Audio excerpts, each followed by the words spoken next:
Let's see, Lee. Sorry, I think they'll stay until they don't owe money. I sense buyer's remorse from them now that the college football playoff isn't expanding like they expected. They're not going to be able to walk away without paying some money. There's going to be money exchanging from those two programs into the coffers of the Big 12. The amount of money we don't know. Well, I think that's kind of his point is that, the longer you wait, the less of a financial hit you're probably taking. Like if they try to leave with 3 years left on a contract, go ahead and write a few checks. But if they stay and wait it out until a year's left on it, then they can probably get away with a penalty that's not as significant. But yeah, I mean, I don't think it backfired though, the lack of the college football playoff expansion, because I don't think that the playoff is what they even have in mind.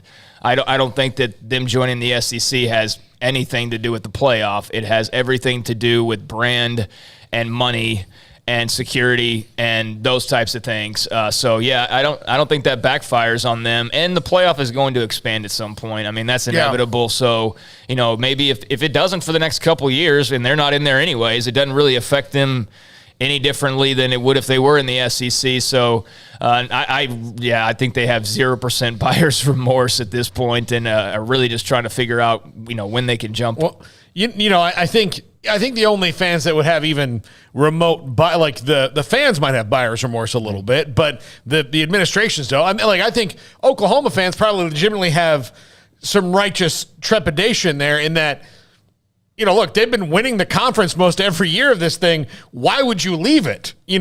For a fan, they don't get any of that money. So if you're kind of common sense fan, you're like, going to miss winning this thing every year or almost every year. But, again, they'll embrace it when it happens. But outside of that, it's just about the actual dollar figure that's going to go into their coffers. None of that matters. Now, fans can have buyer's remorse the first time that Texas and OU roll into Athens and get pummeled, and they're like, well, we didn't have to deal with this before. Well, That is for sure, though. I mean, the days of winning the conference 6 years in a row, those are dead. Those are done. Those are over. Even if they started a new streak right now, it'd go at max 4 years in a row. But, that's never happening again. Unless Oklahoma somehow comes up with the greatest college football team of all time in the midst of Alabama and Georgia and Texas and all these teams, which is just extremely unlikely. That was a good run they were on in the Big 12. Basically, the Kansas, in basketball, just winning it year in and year out. But yeah, those days are dead. And how many more they win before they leave? We'll see if Brent Venables can, grab one or two in the next 2 to 3 years, whatever that ends up being. Again, we don't know. It could be a year, it could be 2, could be 3. But, those days are gone. From Lee Buttercup, Petrie will go down. Jalen Petrie, Baylor safety, will go down as one of the greatest Baylor players, of all time. If he was in the Game of Thrones, he might have called the one who stayed. Dude's loyalty is legendary. From Edward, I knew that Cincy, UCF, Houston, and Brigham Young would join the Big 12 in 23, same time that Oklahoma and Texas leave, if in fact that is the case.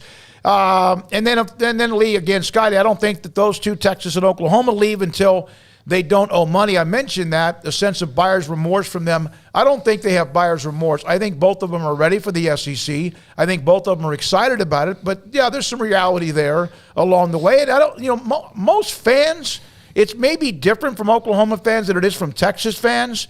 Oklahoma fans are still very much, they know who they are. They're a blue blood. They're a tradition-rich program, one of the best of all time, and have been very successful. I think Texas fans, as far as I know, I would say 8, 9 out of 10 are excited about it. Although, maybe a little trepidation. They haven't won the Big 12 in so long. What's the difference? I mean, and look, I remember when A&M left, people was like, well, they haven't won the Big 12. Well, then they get to go not win the SEC. What's the difference? You make more money if they haven't. So it's just more money for them to do the same exact thing. If you had that job, if all of a sudden they said, listen, we're going to give you more money. Do I have to do anything different? No, we just want to give you more money. We just need you to, all right, you just need to figure out how to get here. That's fine with me. And again, people need to remember that I think the fees that we're all talking about, the exit fee, I would think that Texas and Oklahoma were comfortable with the minute they made the decision. The fees that they were trying to get out of completely were the television rights, which is essentially the extra money you would make from television. I think both. You're right. I think both campuses, administrations thought that would be something they could walk away from because the Big 12 would be gone. Yeah. And that didn't work out. From Jacob, if the Big 12 picked up Boise and Memphis, would they lose a Power 5 status because almost half the league would be from G5, or will it sustain the Power 5 status? I think the Big 12, as long as they continue to compete with the way they've competed, they're fine. You're going to have to add some teams eventually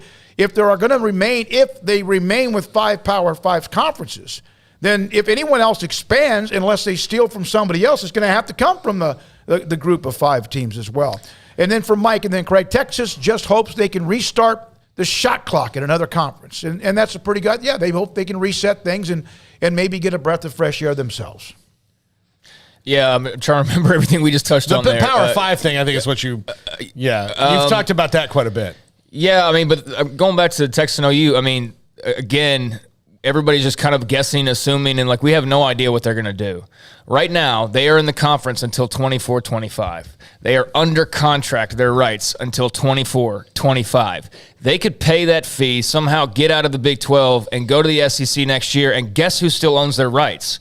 The Big 12 does. So, I don't even really care what they do. Until 24-25, they're property of the Big 12 in so many ways. So I think everybody needs to keep that in mind. They don't just pay a fee, hop ship, and then everything's all SEC. No, there's still years remaining in that contract. And the last thing the Big 12 is going to do is we'll just waive all this, go right ahead and go make. So, I mean, everybody just needs to keep that in mind as far as just jumping across and everything like that. But and we have basically said that now for months, but we have to sometimes make sure we go back and discuss it more. And again, your media rights, wherever you are, so they've got a contract that says their media rights, which means anytime that they're on television or streaming or whatever, the portion of that money that's supposed to go to the conference goes to the Big 12. It doesn't go to the SEC. So the SEC would also be losing a little bit of money if Texas and OU went into the conference early, because then they would have to, they wouldn't be getting Texas's share of and Oklahoma's share of that TV money. Yeah, and they could, in theory, jump ship and pay some extravagant exit fee to do all that. But guess what?